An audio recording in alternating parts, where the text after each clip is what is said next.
first day of school, I'm just standing there. This kid comes up and he said, "I peed in my pants." And I'm like, that ain't gonna get you girls, bro. Your game is weak. If I were you, I'd go lay on that beanbag chair back there. It's absorbent. It'll absorb it all. Just 5 minutes in the front, rotate 5 minutes on the back. You're probably good. Seriously, when you're working with kindergarteners, all you're doing is domesticating wild animals. That is all you're doing. That's it. Some of you parents know you have a kid that should have been going to school at 6 years old.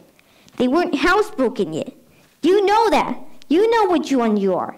You'd send your kids to school with an extra set of clothes. That's rude. Don't do that. That's rude because that's a mindset.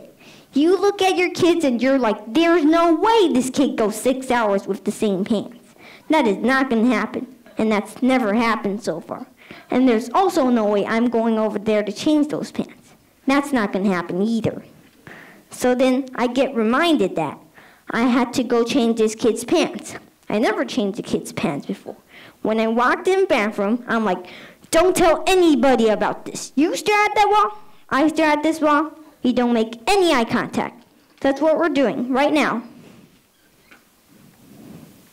No side eye either, weirdo.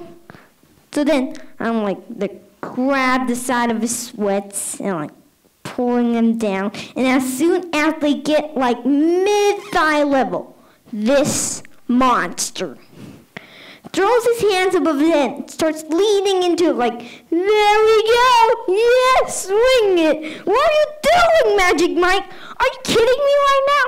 I need to go burn my eyes on my head. This is ridiculous. I'm writing my name on the whiteboard. I wrote Mr. I got to the first letter of my first name, B. And this kid in the back of the room just goes, "Yo, what's up, Mr. Butt Nugget?" Just screaming that on me. He screamed Butt Nugget at me in a room full of 6 years old. What am I going to close on? Because Butt Nuggets is hilarious and you cannot discipline a kid while you're laughing. That doesn't happen. They know they beat you. I was at the whiteboard just trying to hold it together, just going, "Don't laugh, it shows weakness. These monsters feed on weakness."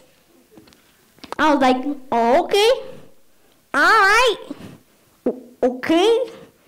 Well, we do not talk like that in this classroom. And this kid just confidently leans back and goes, "Really? Why not? But's not a bad word, and neither is nugget." Dang it. How are you now going to throw a logical argument back at me? Ridiculous. One day this kid goes, "Yo, Mr. B, why are you so sweaty right now?" Thank you. Appreciate that one. Thanks. Yeah. Good question. I'm having what's called an anxiety attack right now. That's what's happening right now. Yeah. Then it dawned on me that students who challenge their teachers all the time need their teachers the most. That's when I decided to quit teaching because this is the hardest job you'll ever love. Thank you. Asian parents. That stereotype of like Asian parents wanting their kids to be doctors, it's weird because it's true, right? I know because my parents are the same way. They just want us to be doctors. It was like this obsession. They just want us to be doctors. And it's insidious as well because when Asian parents want their kids to be doctors, helping people is like at the bottom of the list of reasons.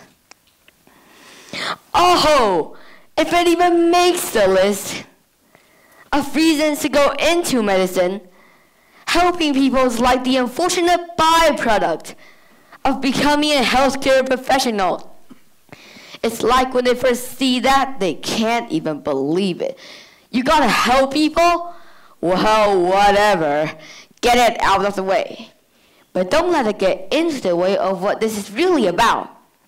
It's about the money and the prestige, right?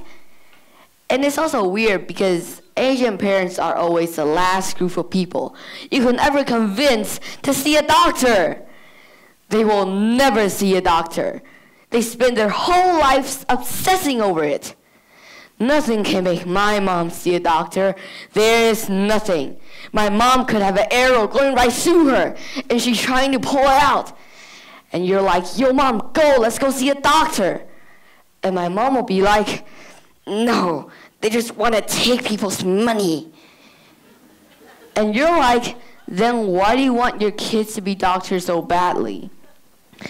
Because I want my kids to take other people's money. Obviously, the fact that you don't understand is the reason why you never became a doctor. Chinese people love money so much. We have a god of money, 财神爷. We pray him for more money. Every day we go, hey, god of money, give us more money. Even during Chinese New Year, the biggest holiday for Chinese people. When we see each other during Chinese New Year, the way we greet each other is we say, 恭喜发财. I'm sure you heard that before, right? 恭喜发财, 恭喜发财. 恭喜发财 means hope you get rich. That's not Happy New Year. You see how we Chinese people love money? Thank you. It's a funny thing about mothers and fathers. Even when their own child is the most disgusting little blister you could ever imagine, they still think that he or she is wonderful. Some parents go further. They become so blinded by adoration that they manage to convince themselves that their child has qualities of genius. Well, there's nothing very wrong with all this. It's the way of the world. It is only when the parents began telling us about the brilliance of their own revolting offspring that we start to shout, "Bring us a basin! We're going to be sick!" School teachers suffer a good deal of having to listen to this sort of twaddle from proud parents. But they usually get their own back when the time comes to write the end of term reports. If I were a teacher, I'll cook up some real scorchers for children of doting parents. Your son Maximilian, I will write, is a total washout. I hope you have a family business that you can push him into when he leaves school, because he sure as heck wouldn't get a job anywhere else. Or, if I were feeling lyrical that day, I might write, it's a curious truth that grasshoppers have their hearing organs at the sides of their abdomen. Your daughter Vanessa, judging by what she learned this term, has no hearing organs at all.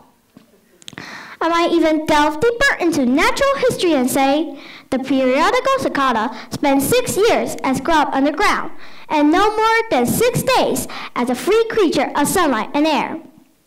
Your son Wilfred has spent 6 years as grub at this school, and we're still waiting for him to emerge from the chrysalis.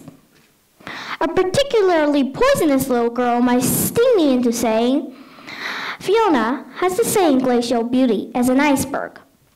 But unlike the iceberg, she has absolutely nothing below the surface. I think I might enjoy writing the end of term reports. Thank you. A dangerous holiday. Schools in Taiwan have regular holidays. This is when I can relax and watch TV all day. But during summer, we have a different kind of holiday. A typhoon holiday. Typhoons are dangerous storms that bring heavy rain and strong winds. They can cause a lot of damage, so it is important to stay safe and prepared. Let me give you some tips on how to prepare before a big one hits. It is important to prepare early, so you're not rushing to find supplies. A typhoon could leave you without electricity or running water for days. That means no lights, refrigerators, air conditioners, or anything that needs electricity. No running water means no showers, so make sure to buy plenty of bottled water and canned food. It is important to have a phone with plenty of battery life ready in case you need to make an emergency call. It can get very boring during a typhoon.